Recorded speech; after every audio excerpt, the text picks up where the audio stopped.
ये बातें याद रखना, हमेशा खुश रहोगे। जिसने सीख लिया कि कब, कहाँ और कैसे बोलना है, उसे जीवन में कामयाब होने से कोई नहीं रोक सकता। प्रशंसा चाहे जितनी भी कर लो, पर अपमान सोच समझ कर ही करना, क्योंकि अपमान वो भूल है जो अवसर मिलने पर ब्याज समेत वापस मिलता है। अपने अतीत को लेकर शांत रहे, जो हो गया सो हो गया।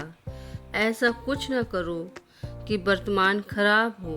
अपनी जिंदगी का फैसला खुद लेना सीखो, सही चुनाव करना, सही निर्णय लेना सीखो। ये कला आपको जरूर आनी चाहिए। कभी अपनी कमजोरी और धन में हुए नुकसान के बारे में किसी को न बताओ। कभी किसी से नफरत न करो। सादा जीवन जियो, दिखावा ना करो। चाहे जितनी भी बुरी परिस्थिति क्यों ना हो, हमेशा मुस्कुराते रहो। किसी के घर जाओ तो अपनी आँखों को काबू में रखो, ताकि उसकी कमियां ना दिखें। किसी के घर से निकलो तो जुबान पर काबू रखो, ताकि उसके घर की इज्जत और राज दोनों सलामत रहे। कौन क्या कर रहा है, कैसे कर रहा है और क्यों कर रहा है, इन सब से आप जितना दूर रहोगे उतना ही खुश रहोगे। अगर आप शंका में डूबे रहते हैं तो आपके रिश्ते की लंका जल्द ही जलने वाली है।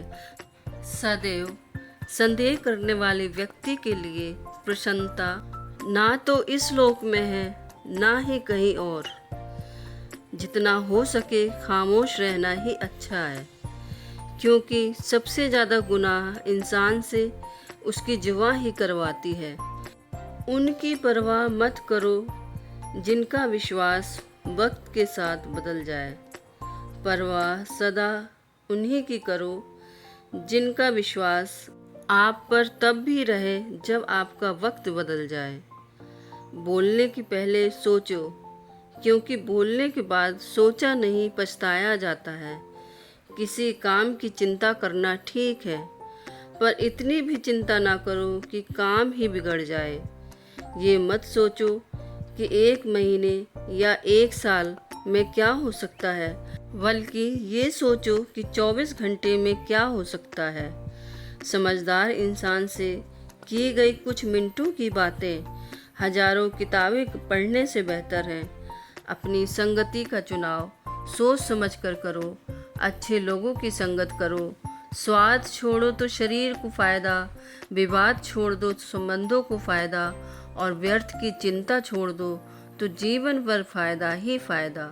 शंका का कोई इलाज नहीं, चरित्र का कोई प्रमाण नहीं, मौन से अच्छा कोई साधन नहीं, और शब्द से तीखा कोई बाढ़ नहीं। चिंता किस बात की करते हो? ना ये शरीर तुम्हारा है और ना ही तुम इस शरीर के हो।